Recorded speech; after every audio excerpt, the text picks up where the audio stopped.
ಕಾಂಗ್ರೆಸ್ಗೆ ಬಂಡಾಯದ ಬಿಸಿ ತಟ್ಟುವಂತಹ ಲಕ್ಷಣಗಳು ಕಾಣಿಸ್ತಾ ಇದೆ. ಬಂಡಾಯ ಅಭ್ಯರ್ಥಿಯಾಗಿ ಈಗಾಗಲೇ ಸಾದಿಕ್ ಪೈಲ್ವಾನ್ ನಾಮಿನೇಷನ್ ಸಲ್ಲಿಸಿದ್ದಾರೆ. ಅಪಾರ ಬೆಂಬಲಿಗರೊಂದಿಗೆ ಆಗಮಿಸಿ ನಾಮಪತ್ರವನ್ನು ಸಲ್ಲಿಕೆ ಮಾಡಿದ್ದಾರೆ. ಇಲ್ಲಿ ಪೈಲ್ವಾನ್ ಕಾಂಗ್ರೆಸ್ ಟಿಕೆಟ್ ಕೈ ತಪ್ಪಿದ್ದಕ್ಕೆ ಬಂಡಾಯವಾಗಿ ನಾಮಪತ್ರವನ್ನು ಸಲ್ಲಿಸಿರೋದು. ಅವರು ಕೂಡ ಬಹಳಷ್ಟು ವೆಯ್ಟ್ ಮಾಡಿದ್ರು. ಈ ಬಾರಿ ಅಲ್ಪಸಂಖ್ಯಾತರಿಗೆ ಅವಕಾಶ ಮಾಡಿಕೊಡುತ್ತೆ ಕಾಂಗ್ರೆಸ್ ಅಂತ ಹೇಳಿ. ಅದರಲ್ಲೂ ಕೂಡ ಈ ಹಿಂದೆ ಶಾಮನೂರು ಶಿವಶಂಕರಪ್ಪನವರು ಹೇಳಿದರು, ಮುಂಬರುವಂಥ ಎಲೆಕ್ಷನ್ನಲ್ಲಿ ಅಲ್ಪಸಂಖ್ಯಾತರಿಗೆ ಟಿಕೆಟ್ ಕೊಡಿಸುವಂಥ ಭರವಸೆ ಕೊಟ್ಟಿದ್ರು. ಇವಾಗ ಅವರಿಲ್ಲ, ಅವ್ರು ಕೊಟ್ಟಂಥ ಮಾತನ್ನಾದರೂ ಉಳಿಸ್ಕೊಳ್ಳಿ ಅಂತ ಭಾರಿನೇ ಹಟ್ಟಕ್ಕೆ ಬಿದ್ದಂಗಿತ್ತು.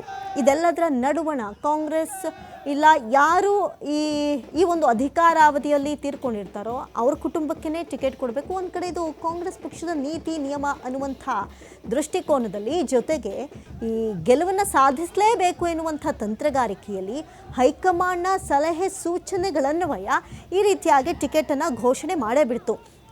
ಇದರಿಂದ ಸಹಜವಾಗಿ ಅಲ್ಪಸಂಖ್ಯಾತರು ಕುಪಿತಗೊಂಡು ಈ ಹಿನ್ನೆಲೆ ಇದೀಗ ಪಕ್ಷೇತರವಾಗಿ ಅದರಲ್ಲೂ ಕೂಡ ಬಂಡಾಯವಾಗಿ ನಾಮಪತ್ರವನ್ನು ಸಲ್ಲಿಕೆ ಮಾಡಿದ್ದಾರೆ. ಪಾಲಿಕೆ ಚುನಾವಣಾ ಕಚೇರಿಗೆ ಆಗಮಿಸಿ ನಾಮಪತ್ರವನ್ನು ಸಲ್ಲಿಕೆ ಮಾಡಿದ್ದಾರೆ. ಅಪಾರ ಬೆಂಬಲಿಗರೊಂದಿಗೆ ನೀವು ಕೂಡ ದೃಶ್ಯಾವಳಿಗಳಲ್ಲಿ ಗಮನಿಸಬಹುದು. ಅಪಾರ ಬೆಂಬಲಿಗರೊಂದಿಗೆ ಸಾದಿಕ್ ಪೈಲ್ವಾನ್ ಇಲ್ಲಿ ನಾಮಿನೇಷನನ್ನು ಸಲ್ಲಿಕೆ ಮಾಡೇ ಬಿಟ್ಟಿದ್ದಾರೆ.